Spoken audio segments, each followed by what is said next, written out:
I started saving for my daughter's sweet 16 the year she turned 9, though at the time I didn't tell anyone, not even her. It began quietly, the way most important things do. A few dollars tucked into an envelope after grocery runs. Overtime hours accepted even when my feet screamed by the end of the shift. I told myself it wasn't about the party itself. It was about giving Lily something solid to look forward to in a life that had already asked too much of her. We hadn't always struggled, but when her father left, the ground shifted beneath us. I learned how to stretch a paycheck, how to turn leftovers into dinners, how to smile even when the numbers didn't add up. Lily learned too. She never asked for much, she noticed things. When I skipped meals, when I wore the same shoes too long. She would say, "I'm fine, Mom," even when she shouldn't have had to be. That was one of the reasons the Sweet 16 mattered to me so deeply. In my family, milestones were currency. They were measured, judged, compared. My mother had raised us with the belief that nothing came freely, not affection, not praise, and certainly not celebration. Everything had to be earned: grades, behavior, silence, approval. Love in her world was transactional. Lily didn't fit neatly into that system. She wasn't loud or competitive. She didn't crave attention.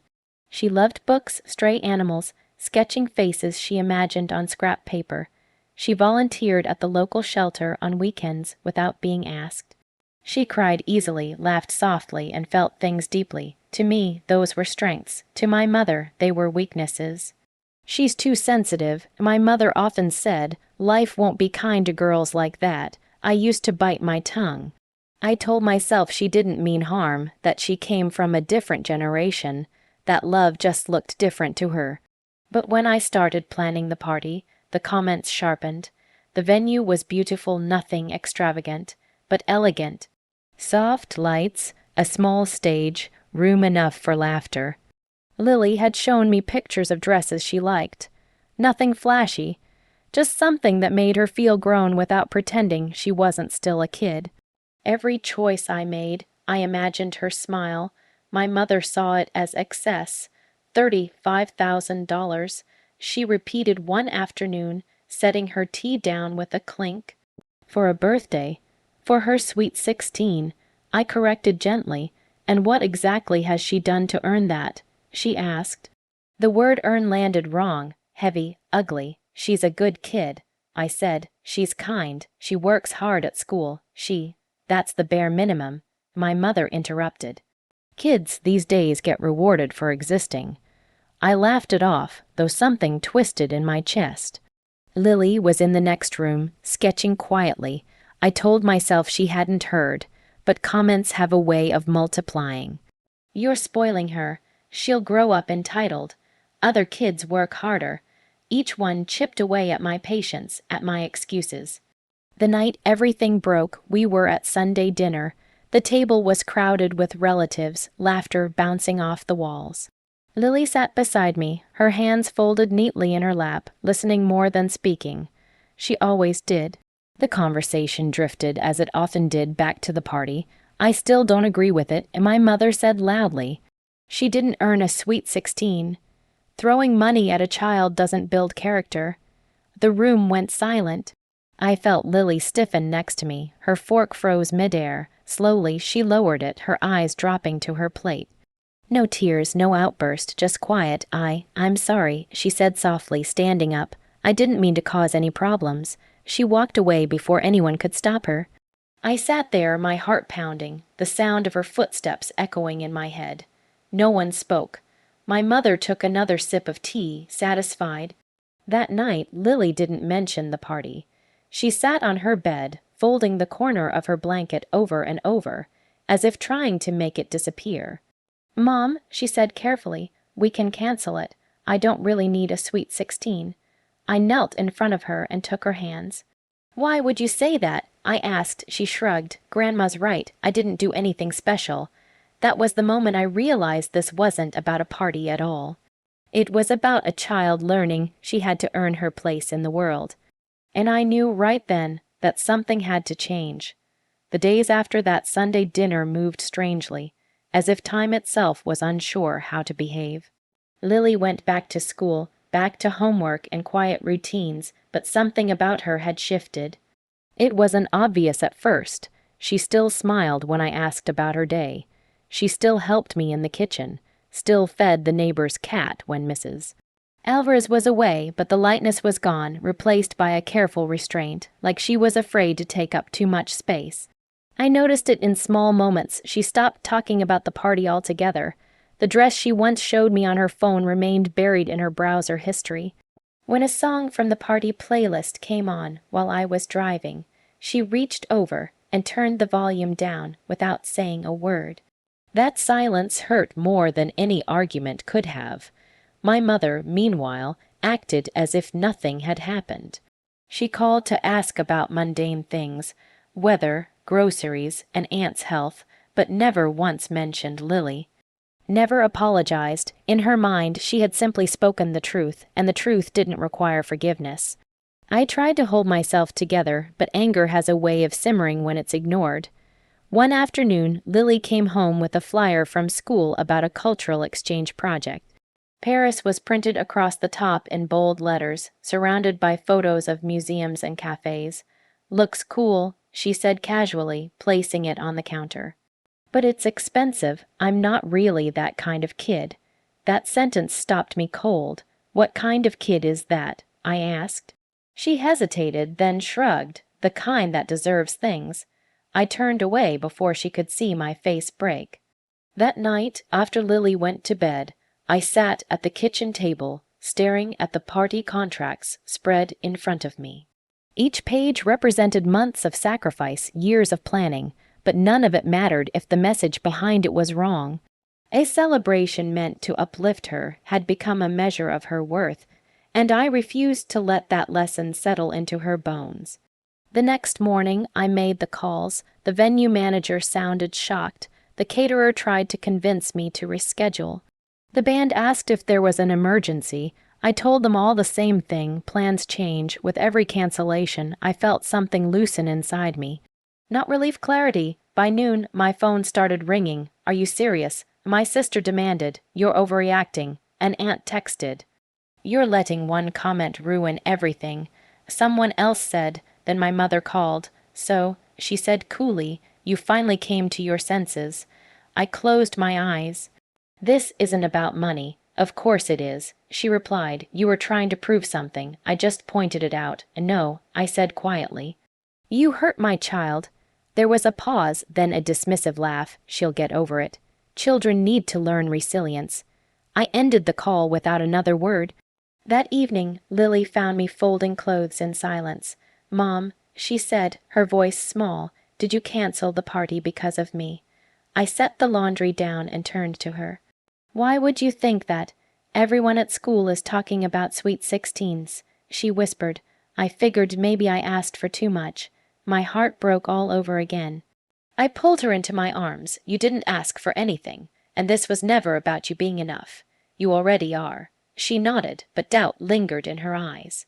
Years of conditional love don't disappear overnight. That night, after she fell asleep, I sat beside her bed and watched her breathe. I thought about all the times I'd stayed quiet to keep the peace. All the times I'd let my mother's words slide because confrontation felt exhausting. Peace, I realized, is expensive when it costs your child's self-worth. I opened my laptop and began searching, not for venues or dresses, but for something else entirely. Somewhere far from measuring eyes and conditional love. Somewhere where Lily could feel small in the best way, not because she wasn't worthy, but because the world was wide and beautiful. When I saw the photos of Paris sunlight spilling over the Seine, art older than judgment, streets alive with possibility, I felt it. This wasn't revenge fueled by anger. It was protection shaped like love, and I knew, before the screen even dimmed, that there would be no turning back. The rumors spread faster than I expected. By the end of the week, everyone seemed to know that Lily's Sweet 16 was officially canceled, not postponed. Not downsized, gone. Family group chats buzzed nonstop, filled with speculation wrapped in thinly veiled concern. Is everything okay? Did something happen financially? You know people already bought outfits, right? I didn't reply. Silence, I had learned, was sometimes louder than explanations. Lily felt it, though, she always did. She came home one afternoon with her shoulders hunched, her backpack hanging heavier than usual. Mom, she said carefully, people keep asking me what happened. I looked up from the stove. What do you tell them? She shrugged. That it wasn't important. That word again, not important. I turned off the burner and faced her. Your life is important, even when plans change, she nodded, but her eyes flickered away. The guilt was eating at her, and it made me furious not at her, but at the idea that a child could believe joy was something she had to apologize for. Meanwhile, my mother was enjoying the attention. She called relatives, framing the story her way, how I'd been impulsive, how she'd warned me, how Lily would thank her someday for teaching her humility. Each retelling sharpened the blade. When she showed up unannounced one afternoon, I wasn't surprised. I was tired. I came to see Lily, she said, stepping inside without waiting for an invitation. Lily stood frozen in the hallway, unsure whether to hug her grandmother or disappear into her room.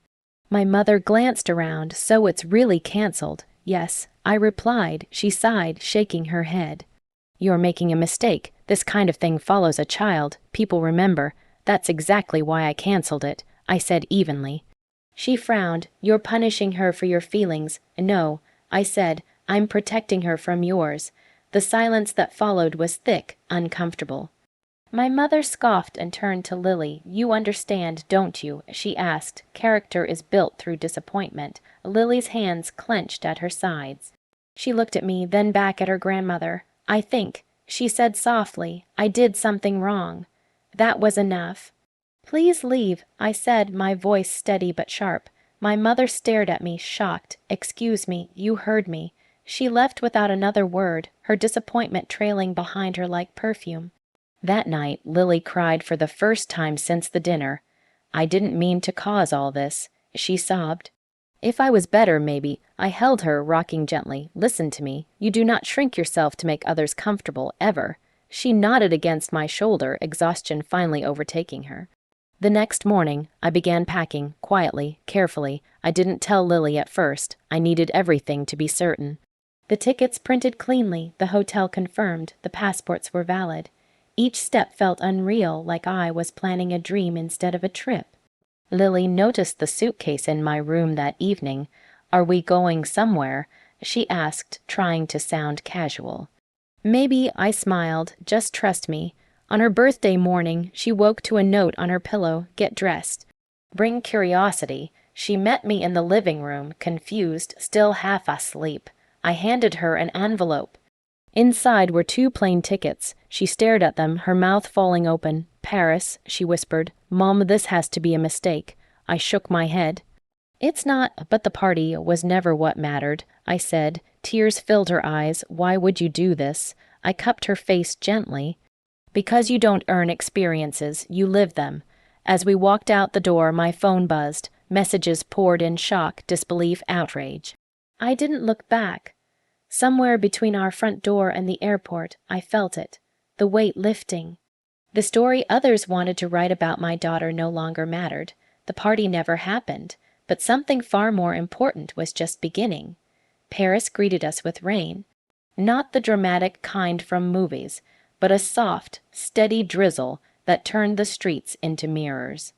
Lily stepped out of the airport clutching her jacket, eyes wide, as if she wasn't sure the city was real. I watched her take it in, the language rolling off strangers' tongues, the smell of coffee and fresh bread, the hum of movement that didn't care who we were or where we came from. For the first time in weeks, she smiled without hesitation. Our hotel room was small but perfect. A narrow balcony overlooked a quiet street where bicycles passed like thoughts you didn't need to chase. Lily pressed her forehead to the glass. We're really here, she whispered. Yes, I said, and there's no schedule. That alone felt like a gift. The next morning we walked along the Seine, the sky clearing just enough to let sunlight dance across the water. Lily asked questions about history, about artists, about people who had lived centuries ago and still mattered.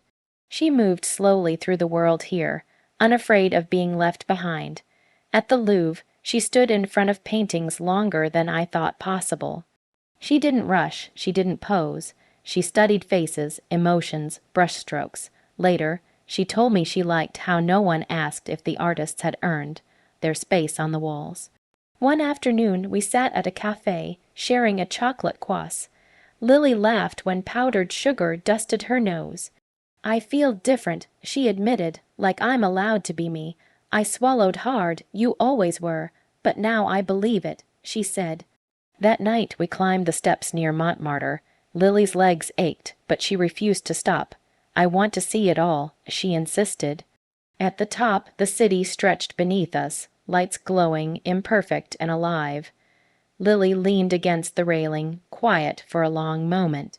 Grandma wouldn't like this, she said finally. I waited. She'd say it's unnecessary. Lily continued. That I didn't earn it. I took a breath, and what do you think? Lily thought for a second, then smiled. A real one, grounded and sure. I think life isn't a test. I think love isn't a prize. I posted one photo that night, just one. Lily in front of the Louvre, wind in her hair, confidence in her posture. The caption was simple. She didn't earn this. She deserved it. The response was immediate. Messages flooded in. Some supportive, some furious. My mother didn't respond at all, but Lily saw the photo and laughed. That's kind of savage, she said. Maybe, I replied, but it's honest. When we returned home, something had shifted permanently. Lily spoke more. She raised her hand in class. She applied for things without apologizing first. She stopped shrinking when others grew loud. My mother eventually called. Her voice was stiff, controlled. You made your point, she said. No. I answered calmly. I made my choice. She didn't understand. She never would, but Lily did. On the night she turned 16, there were no chandeliers, no speeches, no applause. Just a small cake at our kitchen table and photos spread across the surface Paris frozen in moments. This was the best birthday, Lily said quietly. I kissed her forehead. Good. Because revenge doesn't always look like confrontation. Sometimes it looks like healing. Sometimes it looks like confidence. Sometimes it looks like a child who knows, deep in her bones, that she doesn't have to earn her worth. And that is the kind of ending that lasts forever.